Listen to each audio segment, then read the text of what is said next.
بسم اللہ الرحمن الرحیم. ناظرین السلام علیکم. امید ہے آپ لوگ خیریت سے ہوں گے. آج ہمارے ساتھ دوبارہ فاروق معین صاحب ہیں. آپ کو پتہ ہے کہ اس وقت جو مالیاتی بحران ملک میں چل رہا ہے اور اس پہ ہم ویسے بھی کئی دفعہ بات کر چکے ہیں, لیکن کرنٹلی ہم پھر فاروق معین صاحب سے بات کریں گے کہ آپ یہ جو مالی بحران چل رہا ہے اس سلسلے میں آگے کیا پیش رفت ہونے جا رہی ہے اور یہ کب تک ختم ہوگا, کچھ اس سلسلے میں بتائیں. فاروق صاحب السلام علیکم سر. ویلکم ٹو دی شو. ذرا سا بتائیں کہ یہ مالی بحران جو مسلسل چل رہا ہے, ہم پہلے بھی بات اس پہ کر چکے ہیں, آپ تھوڑا سا بتائیں یہ کس نہج پہ پہنچ گیا ہے اور یہ مطلب کب تک یہ مالی بحران رہے گا اور کب ختم ہوگا تاکہ عوام کو سکون آئے, ان کو سکون کی نیند سوئیں. یہ ذرا سا بتائیں پلیز. شکریہ عاطف صاحب, بڑا اچھا آپ نے, بڑا اہم بلکہ موضوع آپ نے چنا آج کی گفتگو کے لیے.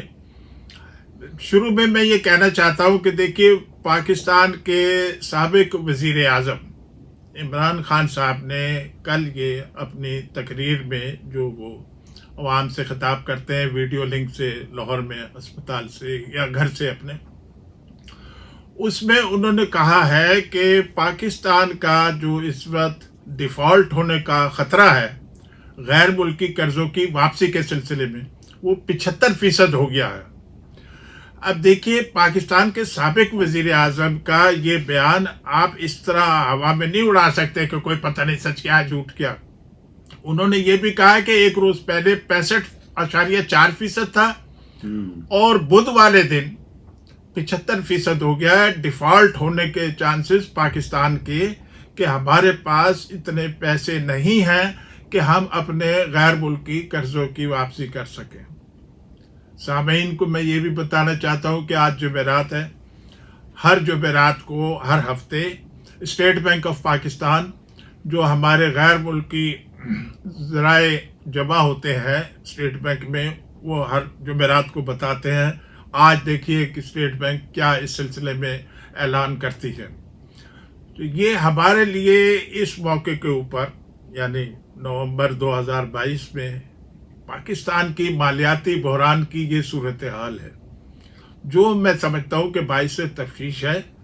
اگر اس سلسلے میں کوئی اچھی پیش رفت ہے تو حکومت پاکستان کے وزیر خزانہ اسحاق ڈار صاحب اس کے اوپر کیوں نہیں بیان دیتے. انہوں نے پہلے کہا کہ جی 12 سے 13 ارب ڈالر کی فائننسنگ موجودہ حکومت نے پی ڈی ایم کی, وہ اس کا بندوبست کر لیا ہے تاکہ ہم غیر ملکی قرضے دے سکیں اور پاکستان ڈیفالٹ نہ کریں.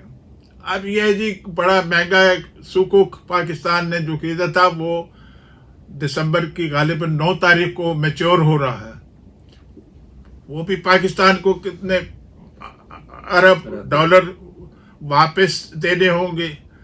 تو یہ جو ہے ہمارے لیے ایک ایسا موقع ہے جس کے اوپر وزیر اعظم کی تو میں دعا کر سکتا ہوں نا, اللہ کرے ان کی طبیعت بہتر ہو جائے, وہ تو پیر والے دن سے کورونا وائرس میں ہے, لیکن وزیر خزانہ کو چاہیے کہ وہ قوم کو اس سلسلے میں اعتماد میں لے کہ پاکستان کی مالیاتی صورتحال جو ہے وہ کس نوعیت کی ہے اس وقت.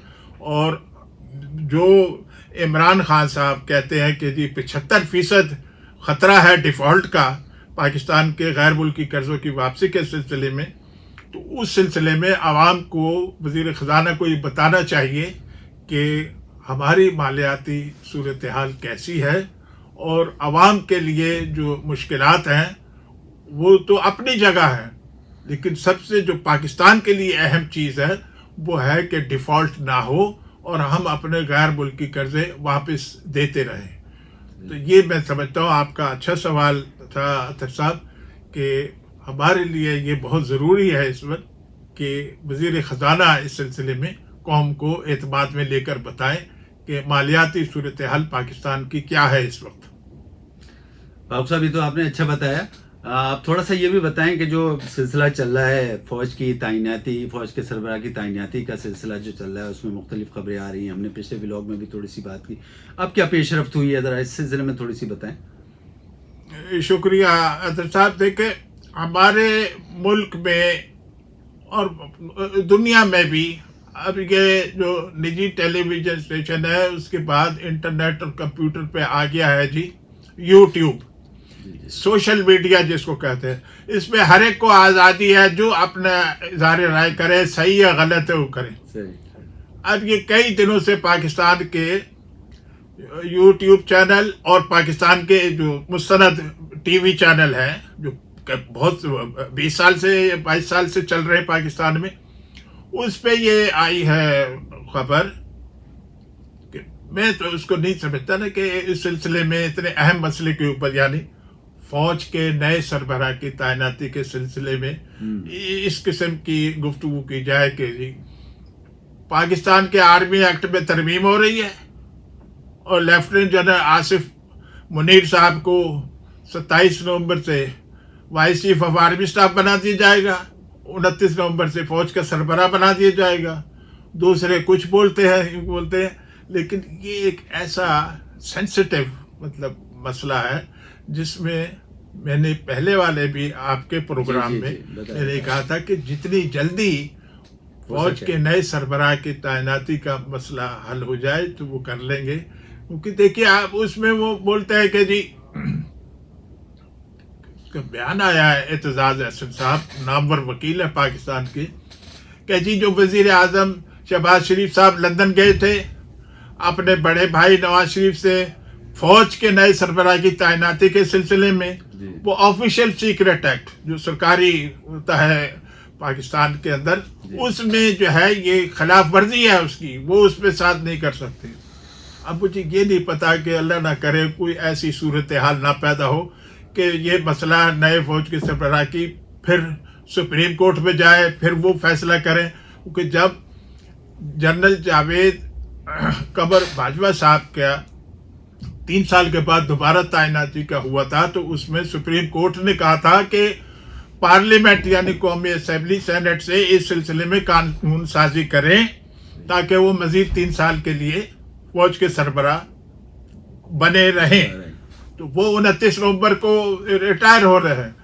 तो इस सिलसिले में मैं समझता हूँ कि हमारे लिए जो हुक्मरान हैं उनको भी इस सिलसिले में सोचना चाहिए कि ऐसी गुफ्तगू या ऐसी खबरें ना चलाई जाए जिसका हकाइक से ताल्लुक ना हो, लेकिन सारी जिम्मेदारी जो है वो हुकूमत के ऊपर आती है। क्योंकि देखिए मैं ये सबको मालूम है आइन के तहत नए जो फौज के सरबराह है उसकी तैनाती का इख्तियार जो है वो वजीर आजम के पास होता है, यानी जो इस वक्त वजीर आजम है शहबाज शरीफ साहब। तो इस सिलसिले में कौम को जो है जितनी जल्दी बता दिया जाए तो ताकि अच्छा है, ताकि दूसरे मसाइल की तरफ तवज्जो दी जाए, यानी अवाम की भलाई के सिलसिले में। शुक्रिया फारूक साहब, ये तो आपने अच्छा बताया। ये और डिटेल बताएं कि आप ये जो नए सरबराह की जो डिटेल आपने थोड़ी सी बताई, लेकिन ये अदम इस्तेकाम इतना ज़्यादा हो गया है फ़ौज के सरबराह की तैनाती का, और ये जो मुख्तलिफ़ ख़बरें आपने भी कहा कि चैनल्स पे मुख्तलिफ़ ख़बरें आ रही हैं, लोग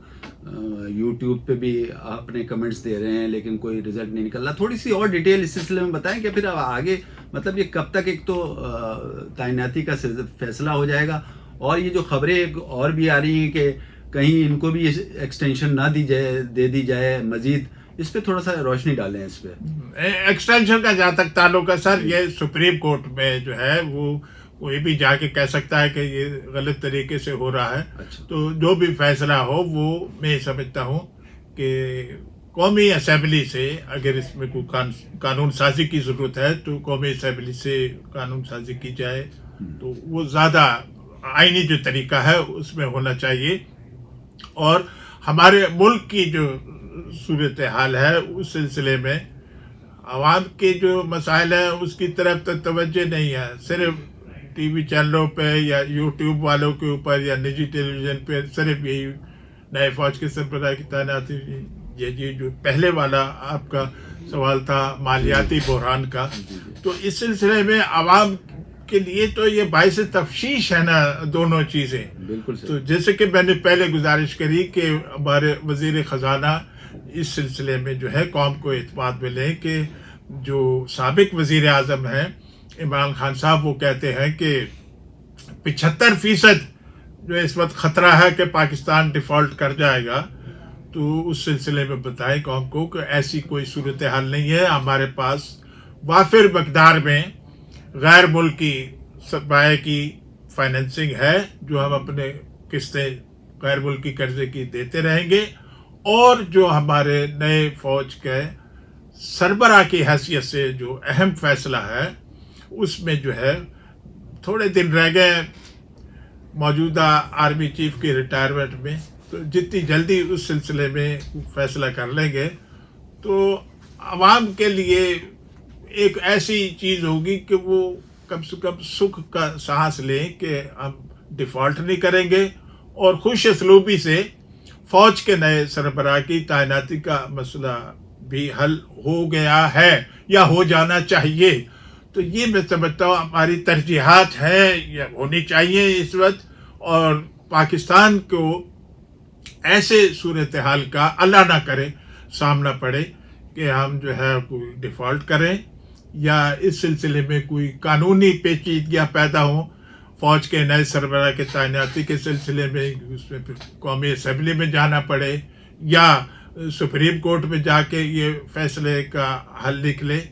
लेकिन मौजूदा हुकूमत की तरफ से अभी तक 17 नवंबर है आज, कोई पेश रफ्त की ऐसी कोई इतला नहीं है। तो सबके लिए यही है दुआ, और हर एक यही चाहता है कि पाकिस्तान में ऐसी सूरत हाल ना पैदा हो कि कोई मुश्किलात बढ़े हमारे लिए। तो इसके लिए बेहतर यही है कि जैसा कि हमारे जो भी करते हैं ये टीवी चैनल वाले और उस किस्म की खबरें देते हैं, लाइव प्रोग्राम भी करते हैं ये वो, जिससे अवाम में इस तरह पैदा होता है कि पता नहीं क्या होगी मालियाती सूरत हाल पाकिस्तान की, फ़ौज के नए सरबराह का क्या होगा। तो ये मैं समझता हूँ कि समझ नहीं आती मुझे कि मौजूदा हुकूमत की तरजीहात में क्या चीज़ है, इस तरफ तवज्जो क्यों नहीं देते। अभी कौमी असम्बली का इजलास भी हो रहा है, सेनेट का भी हो रहा है, तो इससे जो एक दूसरे के ऊपर इस किस्म के इल्ज़ाम वज़ीर दिफा ख्वाजा आसिफ साहब ने भी कल बड़े लंबे चौड़ा इमरान खान साहब के ख़िलाफ़ बयान दिया है जी, दूसरे वज़ीर भी दे रहे हैं। इसी तरह से इमरान खान साहब ने कल ख़िताब किया और गैर मुल्की टेलीविज़न स्टेशन को भी उन्होंने इंटरव्यू दिया। तो इस सिलसिले में ऐसी जो है वो कशमकश है पीडीएम की हुकूमत, यानी मुस्लिम लीग नून, पीपल्स पार्टी, जमात उलमा इस्लाम या एमक्यूएम या दूसरी इत्तेहादी जमातें, और दूसरी तरफ है इमरान खान साहब जिनकी हुकूमत है जी सूबा पंजाब में, जिसके कायद-ए-आज़म मुस्लिम लीग के लीडर है चौधरी परवेज़ इलाही साहब, वो वज़ीर आला हैं। इसी तरह उनकी खैबर पख्तूनख्वा में हुकूमत है। मैं ये इसलिए कह रहा हूँ कि उनकी सियासी वक़्त है, सियासी हैसियत है तहरीक इंसाफ की, तो इसलिए जो है वो पाकिस्तान की सियासत में उनका अहम किरदार है। और ये भी उन्होंने कहा है जो उनका एक 28 अक्टूबर से चल रहा है लॉन्ग मार्च, जिसका थोड़ा सा खलल हो गया था जब उनके ऊपर कातिलाना हमला हुआ था। वो कहते हैं कि जी जो भी अब तक कौमी असम्बली और सूबाई असम्बली के ज़िमनी इंतखाबात हुए हैं उसमें 75% कामयाबी तहरीक इंसाफ को हुई है, और 1-2 कायद-ए-आज़म मुस्लिम लीग के भी मेंबर मुंतखब हुए हैं। तो ये आवाम का उनके ख्याल में मुतालबा है कि साफ शफाफ इंतखाबात के लिए तारीख का ऐलान किया जाए, ताकि जो पाकिस्तान का इस वक्त मालियाती बहरान है और जो उनके ख्याल में इमरान खान साहब के ख़तरे की घंटी है कि 75% चांसेस है कि पाकिस्तान डिफ़ॉल्ट कर जाएगा, मतलब गैर मुल्की कर्जे अदा करने की पोजीशन में नहीं होगा। ये उनके ख्याल में बुध के दिन की 16 नवंबर की सूरत हाल जो बताई है इमरान खान साहब ने, जी। तो मैं ये समझता हूँ कि वो तो मुतालबा कर रहे हैं, लेकिन हुकूमत तो इस तरफ कोई ऐसी तवज्जो नहीं दे रही। वो कहते हैं कि अगस्त अगले साल में निगरां हुकूमत बनेगी, फिर देखेंगे। तो ये मजबूरी सूरत हाल में आपसे गुजारिश करी मैंने, तो उम्मीद करता हूँ कि कोई हमारे वज़ीर ख़जाना या वज़ीर आज़म इस सिलसिले में कौम को आगाह करेंगे सही सूरत हाल से, जिससे आवाम मुतमईन हों। शुक्रिया फ़ारूक साहब, बहुत अच्छा बताया आपने। ख़ास तौर पे आपने मालियाती बहरान के सिलसिले में बात की और फ़ौज के सरबराह की नई तैनाती के सिलसिले में बात की। नाज़रीन, हमें हमारी दुआ होनी चाहिए कि जो मुसलसल बहरान पाकिस्तान में चल रहा है, बल्कि काफ़ी बहरानों से गुज़र रहा है, मालियाती बहरान और फ़ौज के सरबराह की तैनाती का बहरान, इन सब तमाम चीज़ों से हमारी आपकी सबकी दुआ होनी चाहिए। मेरी भी दुआ है कि हम इस बहरान से जल्द निकलें और आवाम को किसी तरीके से कोई सुकून मिले और एक तरफ फ़ैसला हो जाए।